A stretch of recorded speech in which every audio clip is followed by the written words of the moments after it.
Welcome to the Estate Professionals Mastermind podcast, built for real estate professionals that want to work less, earn more, and make an impact in their community.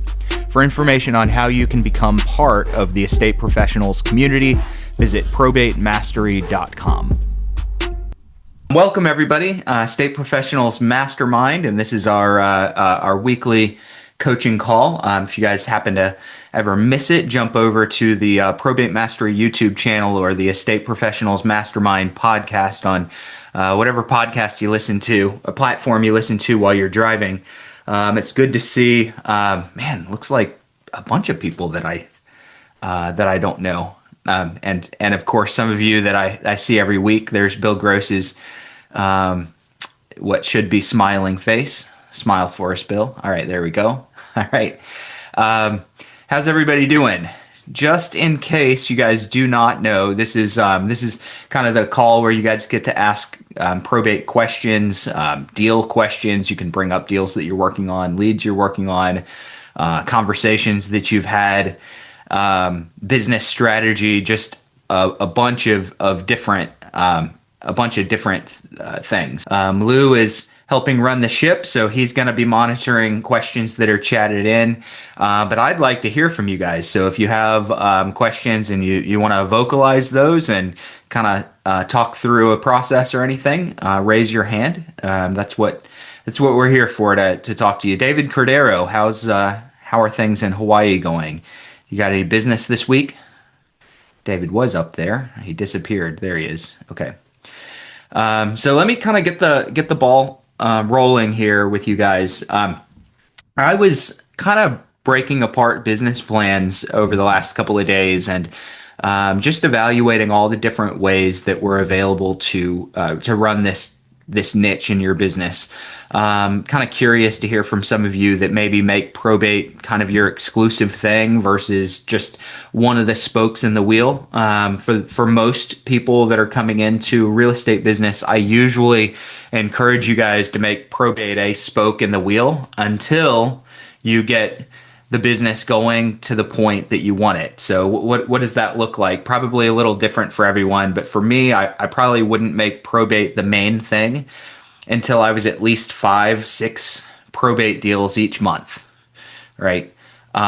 Even if you're in a market where there's really big deals and a lot of meat on the bone, so you're making 30 grand per deal. If you're doing one or two a month, it's a little too risky, in my opinion, to make probate the main thing. So for me, it would always be when I know that I always have 4, 5, 6 deals plus coming in every month. And I know there's some people here that are going to look at it a little bit differently. I've just seen too many people, and I've actually talked to people this year that are relying really heavily on one spoke in their wheel.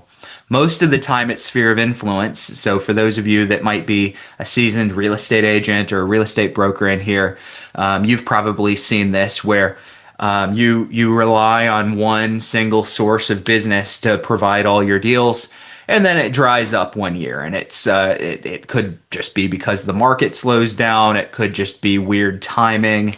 Maybe the attorney that's sending you all your business goes out of business, something like that. There's a lot of things that can cause one deal a month or even 2 deals a month to turn into a dry year, if that's all you're relying on. So I encourage a lot of folks in here that if you have a relatively well-rounded business and you're running probate as one of your spokes, I wouldn't throw all my eggs into that single basket unless I knew that I was consistently getting close to 5 deals a month. That's kind of my personal line. So the question becomes, can I make probate and the estate niche, can I turn it into that many deals every month? And the answer is yes, absolutely. There's so many ways that you guys can do it. So is this the type of niche that you can devote the rest of your career to? Absolutely. Yes. But you've got to build it with the intention of getting multiple closings every month. You have to build it with systems in mind. It can't just be, hey, I'm going to I do an hour of prospecting every day and I'm going to give an hour on Thursday to probate and I'm going to give the other days somewhere else. That's fine. And I think it's good that you do that. I think it's really good if you have a good sphere of influence business, or maybe you chase foreclosures or expireds or for sale by owners, or you network. It's great to have probate being one of those things that you give a couple of hours of attention to every week. It's great. That's not what it's going to take if you're going to make it the main thing. So I'm just going to encourage you guys to decide whether you're going to make probate and the estate business the main thing or not. And if the answer is no, not a problem here. Not a problem here. I think it's good to have a well-rounded business. But if you are, put systems in place, put a plan in place. How many of you guys have a good, well-implemented plan for your probate business that's in place? And I'd like to, those of you that do, I'd like to hear from you. Alan, completely new to it. Appreciate that. I've seen your name around. I don't know if it's you've popped in here a couple of times, or if maybe it was somewhere else, but your name's really insanely familiar. So, do I have anyone that is that probate is your main thing? It's the main thing. Bill, it's the main thing for you. How much time do you give to the probate business to make it the main thing? And it could be time or money. Well, I would say it's 100% of my lead generation activity, or 100% of my business development activity at this point. It's a great question. Actually, I'm trying to think, who was I talking about this same topic about just yesterday? Oh, I know. The guy who runs Appointments Today. Mm-hmm. Yep. And we're talking about this, and I think the thing that I liked about him, I saw him speak on another podcast that you were on as well, was that, the agents who start making it all about probate or try to just cold call probate. The problem is, if you don't know how to sell a house, probates are typically more complicated than a standard sale. And they take longer by definition, right? Because a normal seller decides to sell, but a probate has to comply with court requirements, whatever that looks like. And so I think that, the answer I would give is that I think it's a great niche to add to your business generation activities if you're starting out. If you're an established realtor who's making a living, then I think you can add to your sphere of influence probate marketing activities. And that's what I did. That's how I started. So that's all I do. And I think, again, I don't look as different. I market all my lead generations related to probate and estate planning, avoiding probate. And I primarily market people who already know me, like me, and trust me, which you might call my sphere. But that's really how I generate my business. But you talk even to your sphere about probate and estate, correct? Yeah, I'd say about 80% of my content I do 5 podcasts a week. One's on home buyer seminar, because one of my team members, I help her with that. I do one on general real estate, because I think, even as a probate agent, I have to be in touch with the market and the rates and and all the numbers. And then I do 3 kind of related to probate, estate planning, probate, and fractional interest. So I'd say about 80% of my content is related to probate or estate planning, and the rest is also required in order to be a good real estate agent. Mm-hmm. Those of you that are on here that maybe you're an investor, you're a wholesaler, something like that, this is for you guys as well. We talk a lot about real estate agent work.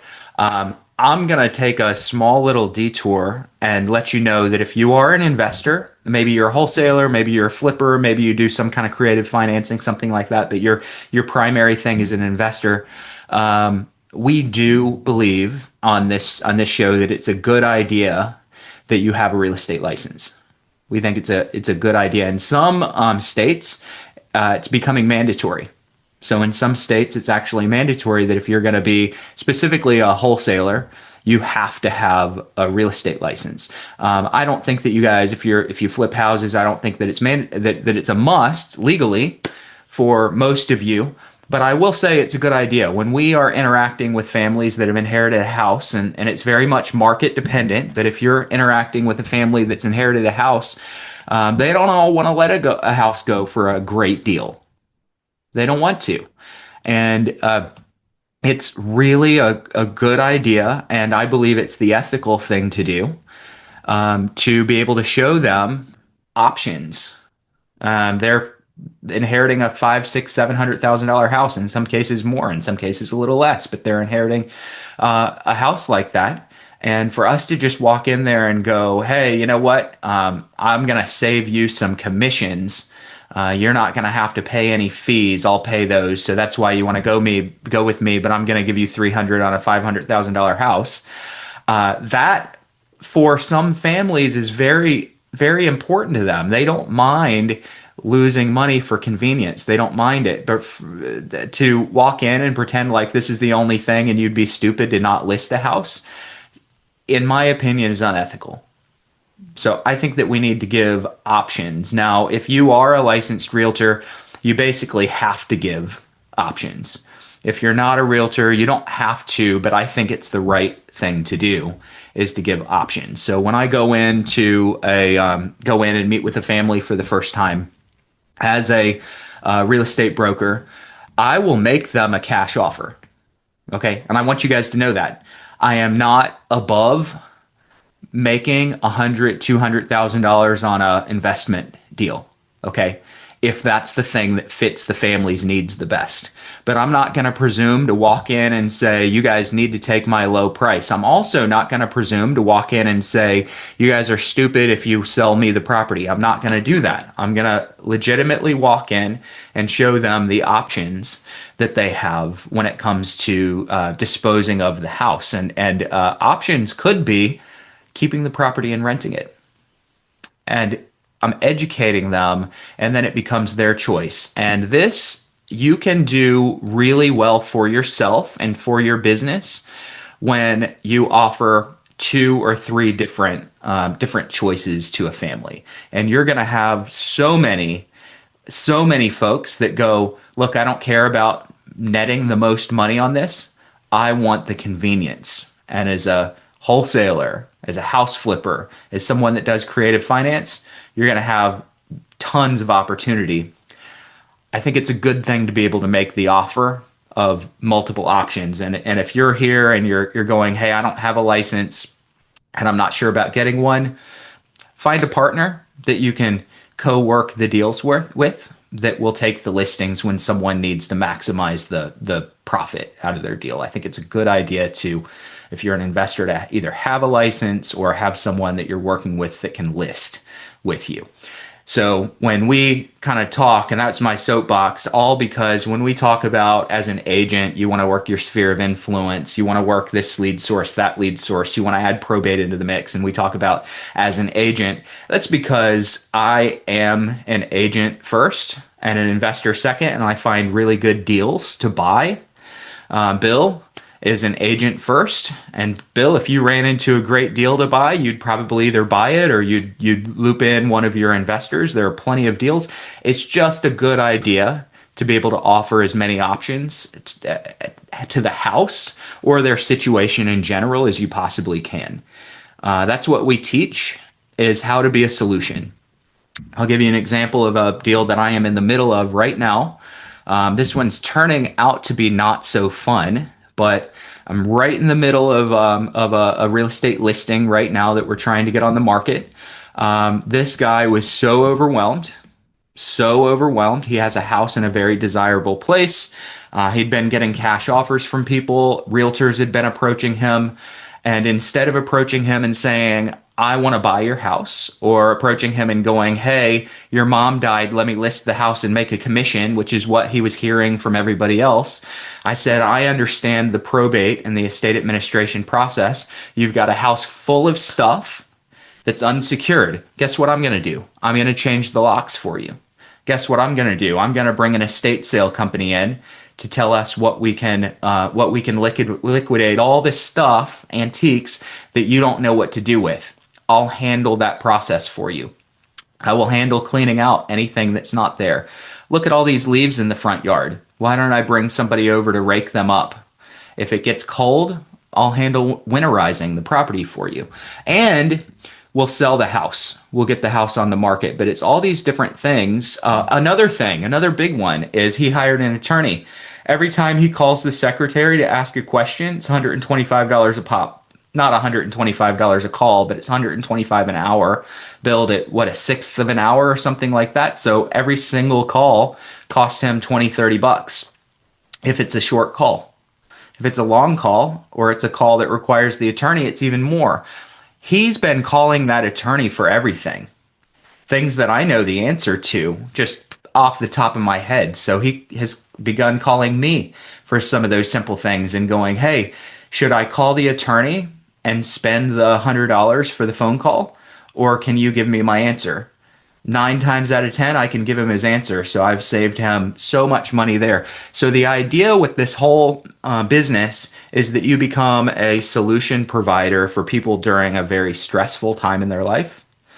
And if you turn that into a real estate flip where you make 100 grand or a real estate listing where you make 10 grand, great. Either way, great. Your job is to provide the solutions though. Okay. And options, in my opinion. All right. That was a soapbox, and I have no idea why I ran down that. It was just Bill and I were talking about talking as agents, and I know that there's a lot of people here that kind of tune out when we're like, oh, work your sphere of influence. We're an agent. We're agents. You don't have to be an agent, but it is a good idea that you have listing solutions as well. Hey, Mike, what's going on? Hey Bruce, how you doing? Good. How are you? All right, I got two questions. One of them is write down what you were just talking about.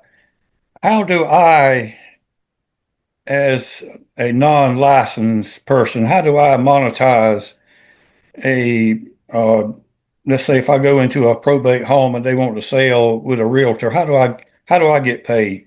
Got it. So you can't get paid on the deal, on the profit.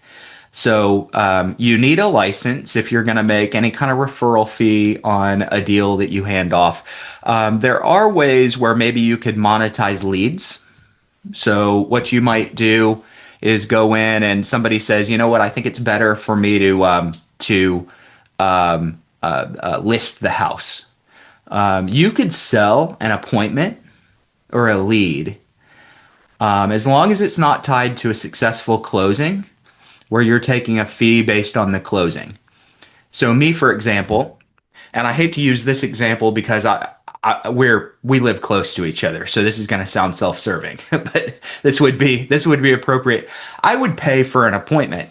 If you went on an appointment and they weren't going to sell as a flip and it was a good appointment and you said, hey, I'm going to bring a real estate agent in, someone like myself for a really solid appointment, I'd give $1,000 on that in a heartbeat. And that's legal to do, selling appointments or selling leads. But you can't say, hey, pay me when you get a deal without a license. Okay, there's no way I can uh, get anything out of the commission part. I No. mean, since I'm not a, Yep. okay. Yep. So I think it's worth it to go chase down a license in your case to get something on the commission. But if you've got someone that you trust and they're gonna lock deals up, just it might be better to just sell them appointments.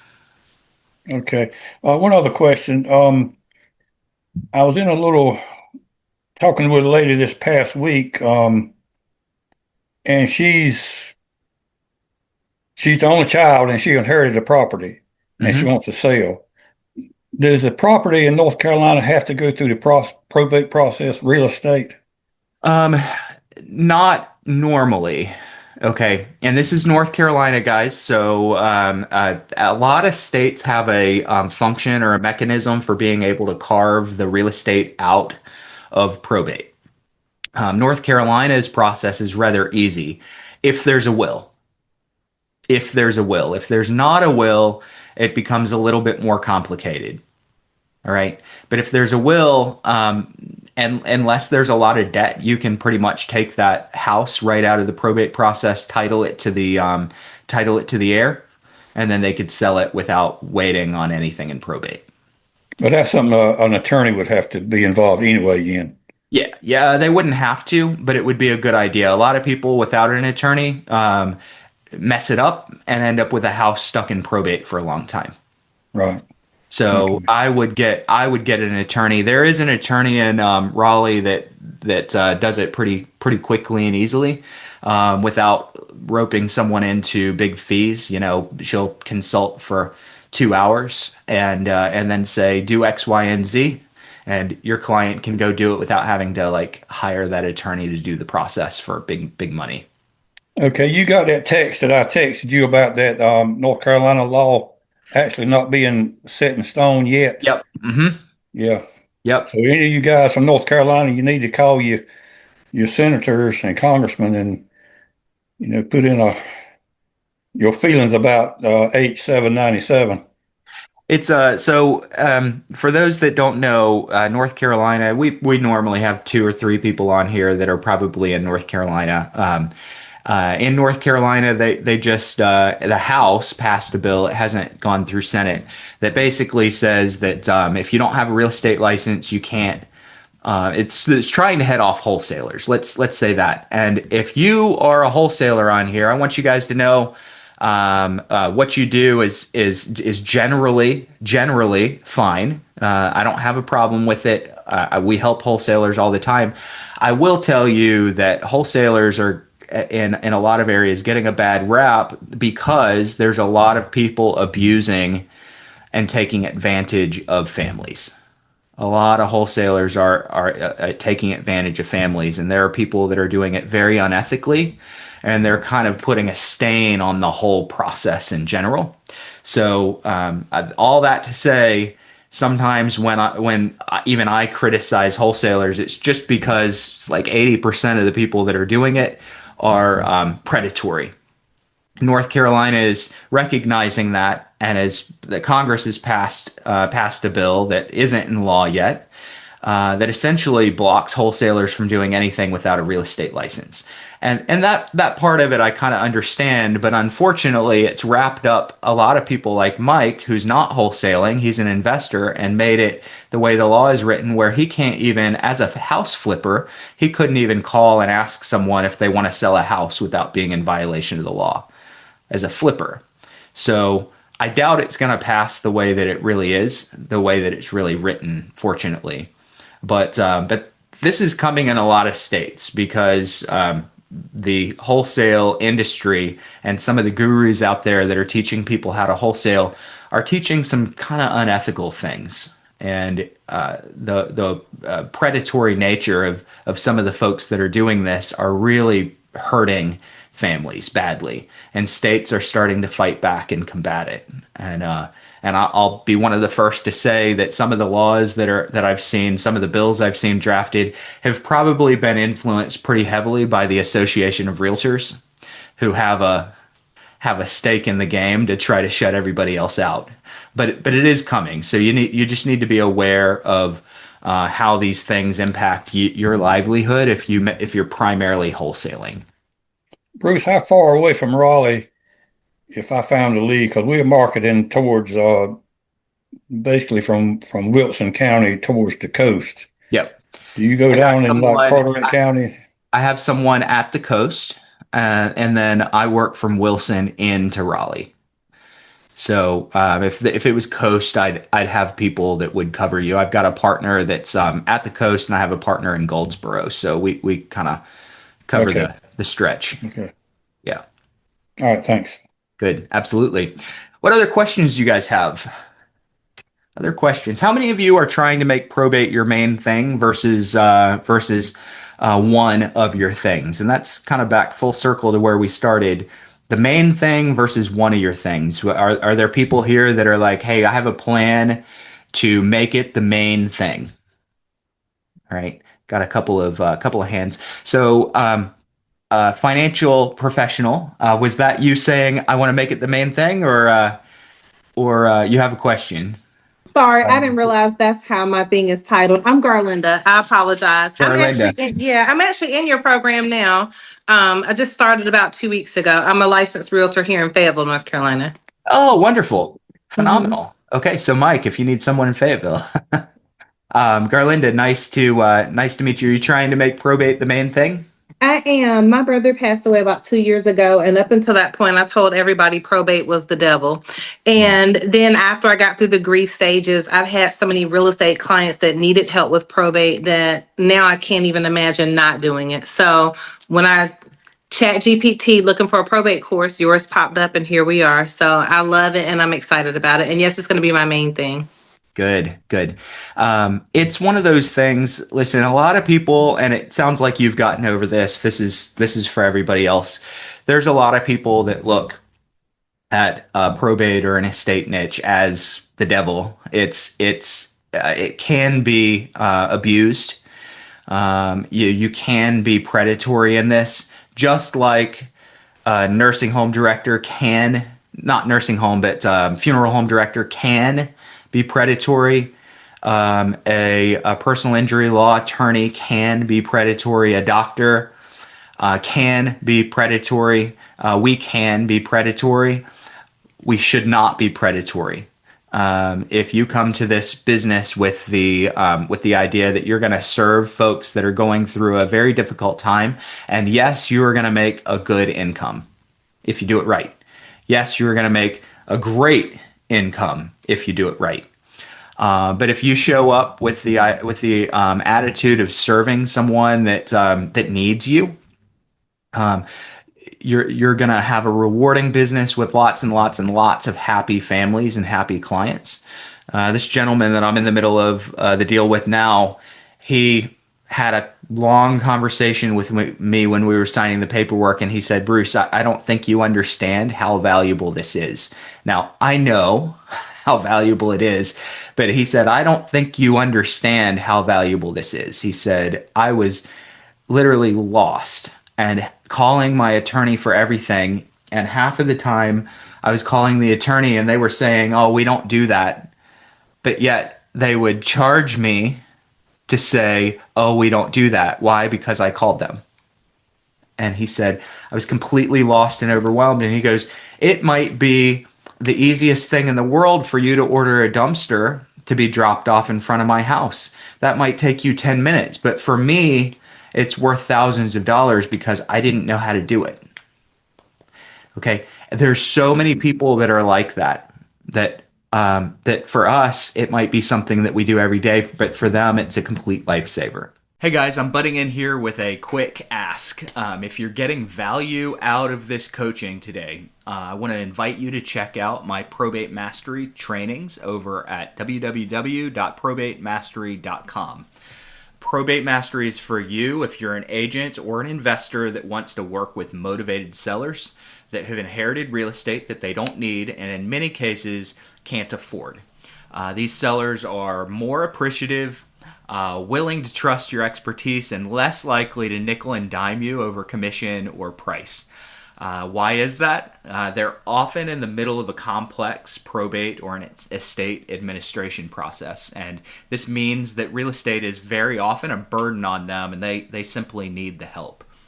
Inside of Probate Mastery, I teach you exactly where to source your leads, how to establish value, and offer your service in a way that quickly makes you, as the professional, your market's expert in the probate space.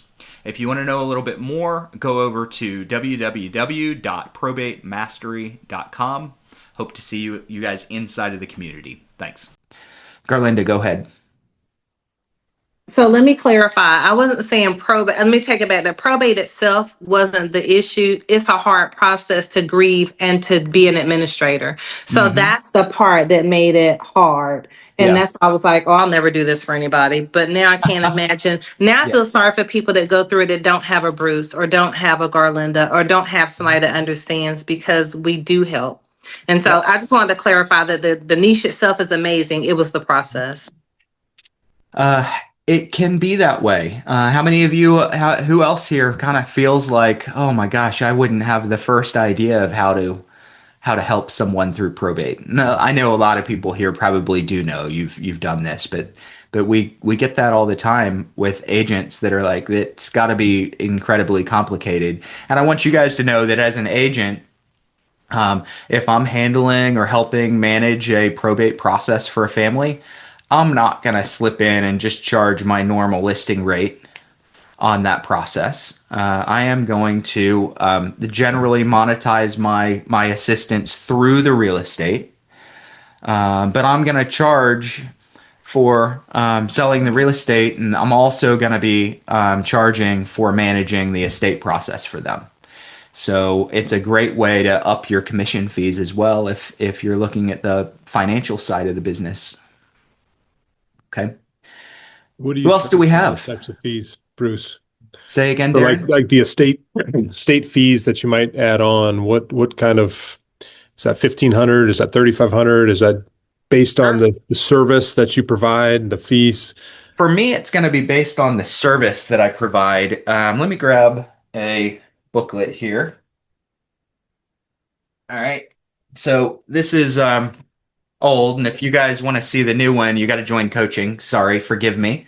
But I think it's wise to bring this up. So this was my old listing book, and in the back of it, after we've run through the process, and it's very estate heavy, not estate exclusive, because I absolutely, if I show up to someone that is just having a kid and they need to get their first house or sell and upgrade houses, okay, I'm not going to walk in and talk to them all about probate. So I put a lot of probate in here, but it's not exclusive. This is just a listing process. So when we get to the back of it, and I don't know how clear that is because on my screen, we're all just little squares. Okay. So when I get to the back of it, I have this menu that runs through 3 different types of listings that they can choose. And one of the types of listings is where I handle your entire probate process. Okay, your entire estate administration process. And I call it my concierge listing. And as a part of that, pre-inspecting the house, I'm making repairs, I am staging the property, I'm doing so many different things. And I have different menus with different prices based on the services that are needed or the price point of the house. So the one that I'm in right now, I'm listing the property on my end for 4.5%. Okay. I would have listed it at 2.5%, but we came up with a plan where he needed help. He needed a dumpster, and he needed the locks changed, and he needed the house cleaned, and he needed it cleaned out, and he needed someone to coordinate an estate sale. And he needed someone that he could call with any probate questions that he had. And I added 2% to the fee that I would have probably listed it for if it was just a cut and dried listing. Okay. That's generally how I do it. Some people just say, hey, $1,500 added to my listing fee, and I'll help do this for you. It can really vary. Now, just to be clear, they're also paying for that clean out service and or the dumpster fee on top of that. Is that correct? In this particular case, there were certain things that I just paid. Okay. There were other things like the clean out he's paying for. I said, I can't, I'm going to coordinate the clean out, but you'll pay for it. But I am paying for the locksmith, the cleaning, the dumpster, some of those things. I'm just fronting the money for those. Yep. And then you charge a percentage on top of the home sale. Obviously, all of it's paid at closing. Yep. So don't have any out of pocket costs. Yep. Per se. Yeah. Yep. Okay, cool. Good. All right. Who else? What else do you guys have? Yeah, I will say we are definitely trying to make this our main thing. So we have basically a small boutique brokerage, if you will, based out of the Akron, Ohio area.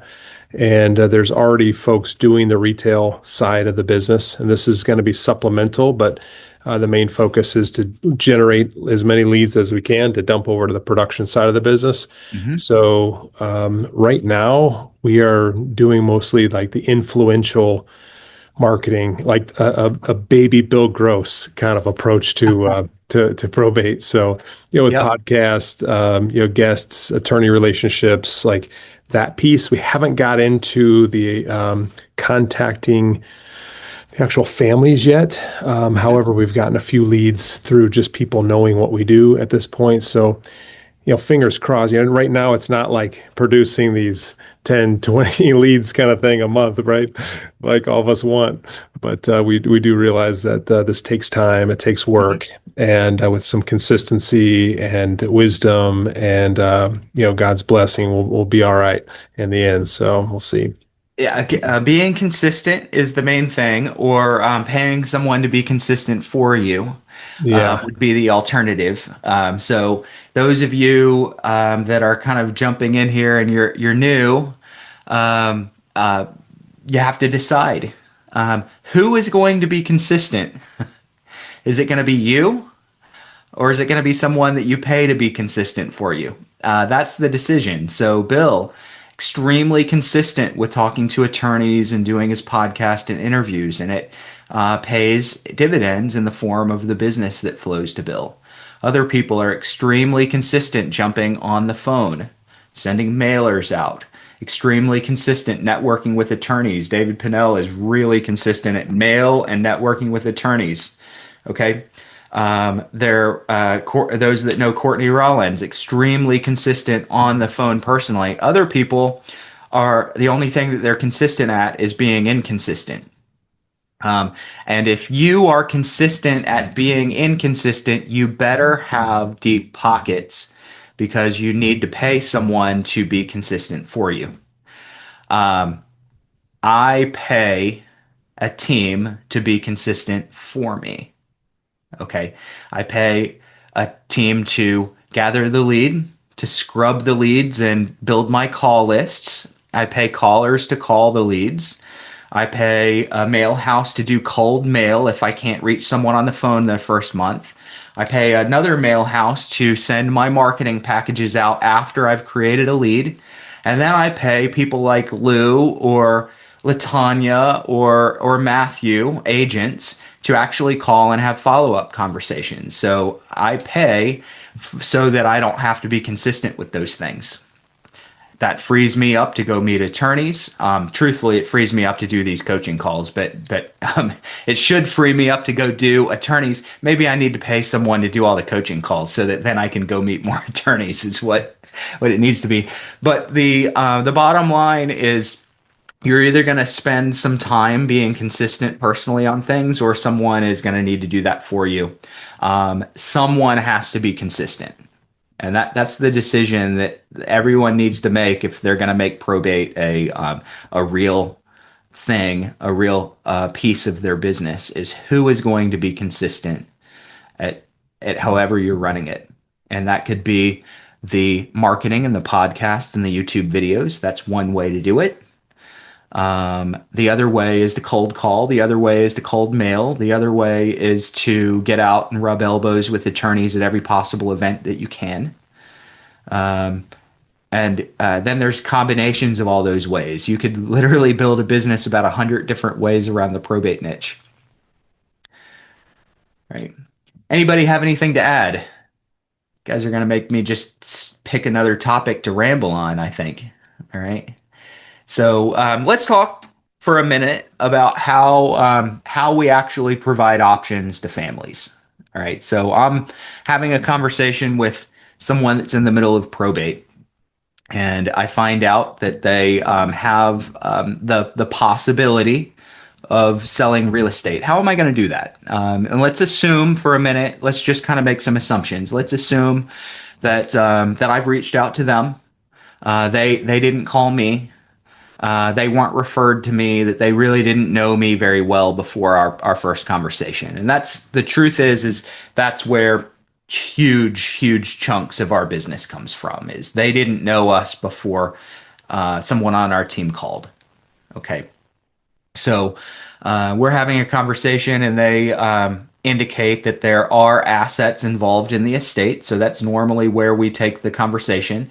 In our first conversations, we're not leading with, hey, somebody died. Do you want to sell the house? Okay, that's not the lead. That can be the lead, guys. That can be the lead. I had a business partner that still runs that way. He calls, and it's a rather simple conversation. Those of you that are script and smile and dial people, this is a good conversation. Hey, I'm calling because I noticed that you'd applied for probate here in the Wake County area. I was wondering if you had plans for the house. I have a real estate service for families that have inherited real estate that they're needing to do something with, and that approach, he gets his fair share of, hey, blank you, don't you know that was my husband and he passed away? He gets that sometimes. He also gets plenty of people that go, hey, I didn't know what to do. I didn't know that there were people that specialized in probate and were also realtors. Please come sell my house. He gets those. So if you have a relatively thick skin and can deal with some of the pushback from people that might be in a different stage of grief, that is a extremely valid approach that you can build a business off of. Okay. When I call, I offer probate and estate administration support. That's my opening conversation, is probate and estate administration support. And as the conversation progresses, I will usually say, hey, a lot of the families that I work with have assets that they need help managing. Assets like real estate, vehicles, personal belongings, things like that. And then my transition is typically something along the lines of, out of curiosity, are you guys dealing with assets that you may have to sell as probate finishes up, or is it too early to even know what you're going to do at that point, or at this point? And so many people go, yeah, it's too early. I'm connecting with them in the first couple of weeks of probate frequently. It's too early. I don't push it. I don't go, oh, are you sure? You should sell, right? I don't push that. I've just identified someone that I'm building a relationship with. Okay, so this is kind of the general approach that I take. And if they say selling, then the next question that I'm going to ask, instead of just assuming that they want a cash offer or assuming that they want to maximize their value, I'll usually just say, hey, when that happens, what kind of process are you looking at? Are you kind of more interested in an easier sale, maybe a cash offer to an investor, or were you thinking more like maximize the value and maybe list? And now I don't have to guess how I'm going to start to pitch later, because they just told me. They just said, as a matter of fact, the house isn't in that greatest condition. I think we just want to unload it. Or maybe they went, oh no, we need to get as much money as we can possibly get. Well, guess I don't have to walk in blind now going, hey, how am I gonna play this? They just told me how to play it. And then my next question is this something coming up in the next couple of weeks, or are you looking at a month or two out? That's the next question that I ask. Somebody tell me what option I didn't give them. Tell me what I didn't give them. So I'm going to ask the question again. Are you guys looking at maybe doing something in the next couple of weeks, or are you still looking at a couple of month or two out maybe? So what I didn't give room for is hey, next year, next year. I'm normally I'm in the habit of providing options, and I need most of those options to generally work inside of something that I can deal with. Is it in somebody? If you have an empty house that you've inherited and it's empty, potentially a mortgage, is it in your best interest to just indefinitely wait? Almost never.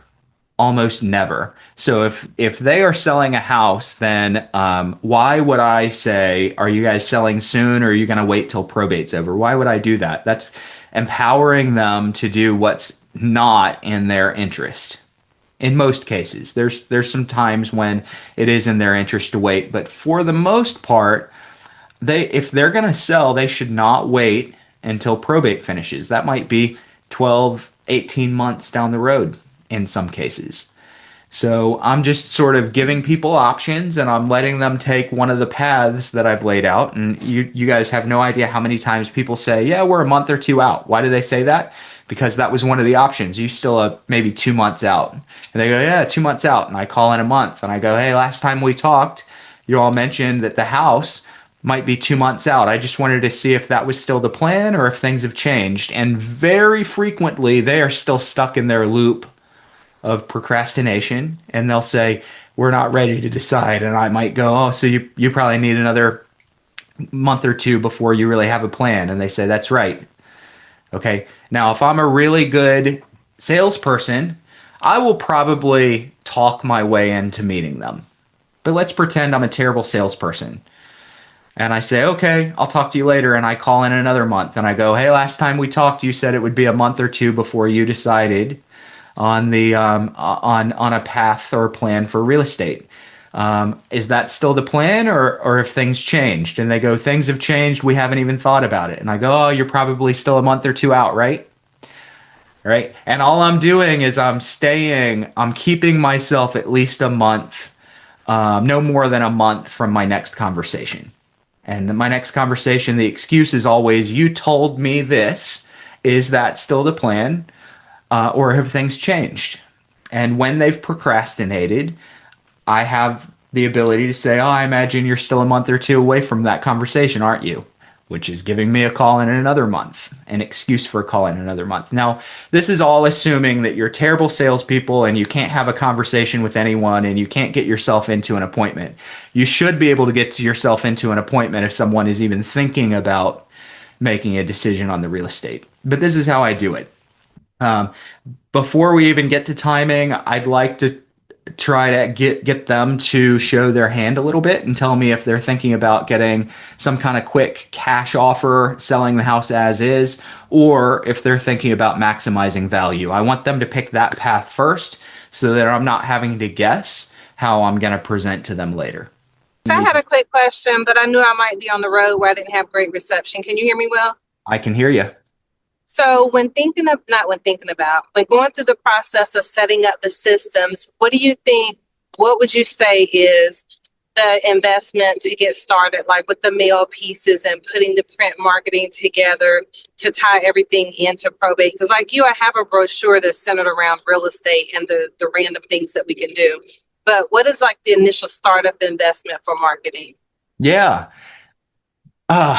You're okay, you're going to hate this answer. How long is a rope? So it could really run the gamut of, hey, I'm going to put some time in here and I'm going to collect my own leads. I'm going to skip trace my own leads for $100. I am going to send everyone one mailer for $100 a month.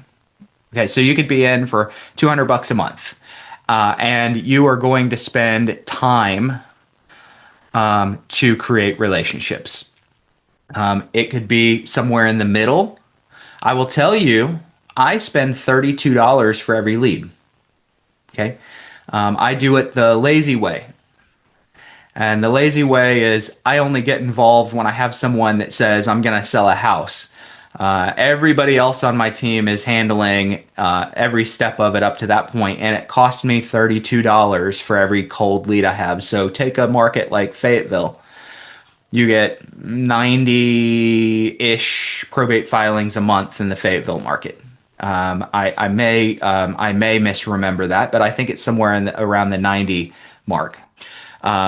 So you run a system like mine, you're probably going to be $2,800. And that will most likely give you a 4 or a 5% conversion rate on the leads. Okay. So there's in between. There's people that say, now, just hey, for clarification, do you mean $2,800 a month or you mean $2,800 as a start? $2,800 a month. I thought that was a Wake County reply, so I wanted to make sure. Okay. Yeah. $2,800 a month. Yeah. And my system just cost me $32 for basically I can take any lead and know that we're gonna start. Let's say we start with 100 leads. We're gonna scrub that down to about 65 or 70 that have real estate. So right off the bat, 35 of those leads get thrown in the trash. I'm not marketing to them. Then we spend a month calling the 65 heavily. I spend really good money on ISAs to make those calls, and I bonus the the heck out of them when they hand conversations over. Like I bonus them high. I take ISAs that in their country $1,000 would be good, and they're making 3,000 because they're making bonuses for handing warm relationships over, not handing appointments over, but handing warmer relationships over. Then I have marketing packages that go out. I'm spending $40 or $50 on every single one of those warmed up relationships and marketing packages. And then I have folks like Lou, who's on here, and I've got several other people that are on here that that have second level, agent level conversations. So they're going to be stateside having a high level dialogue with someone to help them through the probate process, and I pay them. And all these are the reasons why each lead that I get in a county is normally going to cost me about $32 a lead. But I know that all the way down the line that for every 100 leads, I'm going to pick up 4 or 5 deals. So a deal might cost me $1,000 under that program. And then the question is, can I keep a 8 to 12% ROI on that? And if the answer is yes, I'll keep spending that money. But that's my system. There's literally dozens of ways that you can run the business. You can spend your time on the phone. You can spend your time sending marketing material out and having higher level conversations. You could hire an ISA. So most people fall in the range of $10 to $20 per lead is where they are when their system is fully implemented and running. Most people are between $10 and $20 a lead, and that's the raw data cost. That's the skip tracing if you have to do it. Most people that buy leads, they come skip traced already. That's mailing if you're going to mail. I only cold mail if somebody ignores us on the phone for a month, though. All right. So I will end up cold mailing out of 100 leads. I'll end up cold mailing maybe 25 or 30 people that weren't scrubbed out in the beginning and that we didn't talk to over the month. And then I'm going to cold mail them 4 or 5 times. So that goes into my cost as well. So I essentially am just sort of looking at it and saying, build your plan, and your plan doesn't need to match my plan, but build a plan to where you know who's having conversations, how mail is going to come into play. I prefer to spend most of my money if I'm mailing. I prefer to spend most of that mailing money on someone that has already engaged with me on the phone. Okay, I'll kind of throw the Hail Mary out there. If I can't get someone on the phone, of course I'm going to cold mail, but not until I've tried on the phone. Other people are different. So build a plan. You can have a really successful business by spending $15 per lead in your county. You can have a very successful business. I just like to go on appointments and not really get too much involved until the appointment's ready, though. So that's why I spend what I spend. That was really helpful. Thank you. Because all the time when you were saying mailers, I was thinking that you were just sending mailers out to everyone, but you technically only sending a mailer if you just haven't verbally gotten them, your ISA hasn't gotten them, your team hasn't gotten them. Yep. Yeah. Now, okay. Yeah. And so I'll do that at month 3. The beginning of month 3, that's when I'll mail for about a month and a half pretty aggressively, but it's a really small list at that point. Now, other people, and there's nothing wrong with this. Other people mail before they call. So they take their 100 leads, they might scrub them down, they might not, and they kick mailers out and they use the mailer as an excuse for their phone call. There's nothing wrong with that. That works. All I'm saying is you pick a plan, and everyone always says, hey, what's the perfect plan? The answer is yes. And they go, hey, is plan A, plan B, plan C, which one's better? Yes. As long as you run and you work your plan and you stay consistent, it's probably going to work. And the only times it doesn't work are if your communication skills are just in the trash.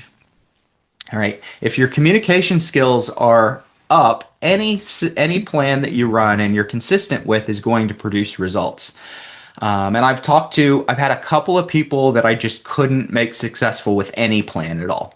There's one person in general that I remember would call people, and he called me for coaching, and he said, Bruce, I just don't understand how to get it through these people's thick skulls that they need me. And I was like, well, what happens? He says, I call them and I tell them that they need my help. How many of you, if a stranger called and told you you need my help, would want to listen? Okay, not many people. And I said, what do they say? And he goes, they tell me that they have everything handled. And I said, what do you say? He said, I tell them that they are probably confused and that they don't understand what they're doing.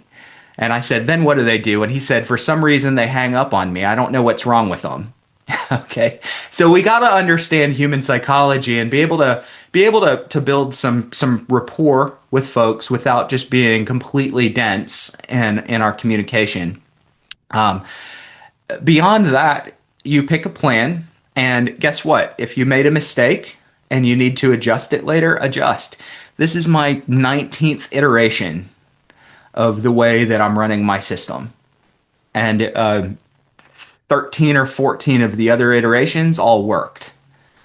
5 or 6 of them didn't work. Did I go, this probate business is garbage, I got to get out of it, it doesn't work? No, I just said, okay, that's not working. What do I need to adjust? But I didn't make those adjustments on the other businesses until I'd seen about 6 months worth of data.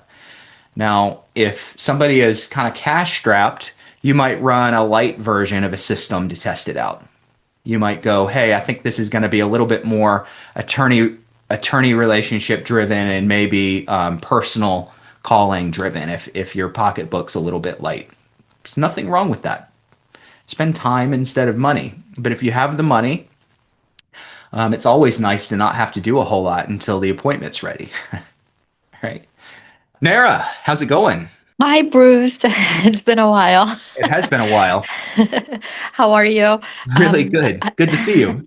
Good to see your Zoom square that's all Yeah. blacked out. I just had a question. Like, I've been busy with another project, but hopefully I can get back on the phones. And I was just wondering, when you get, like, let's say a list of the list, like you filtering it out, do you see, like, do you just automatically take off apartments and then just focus on the Mm-hmm. residential? Is that what you do? Okay. Personally, I do.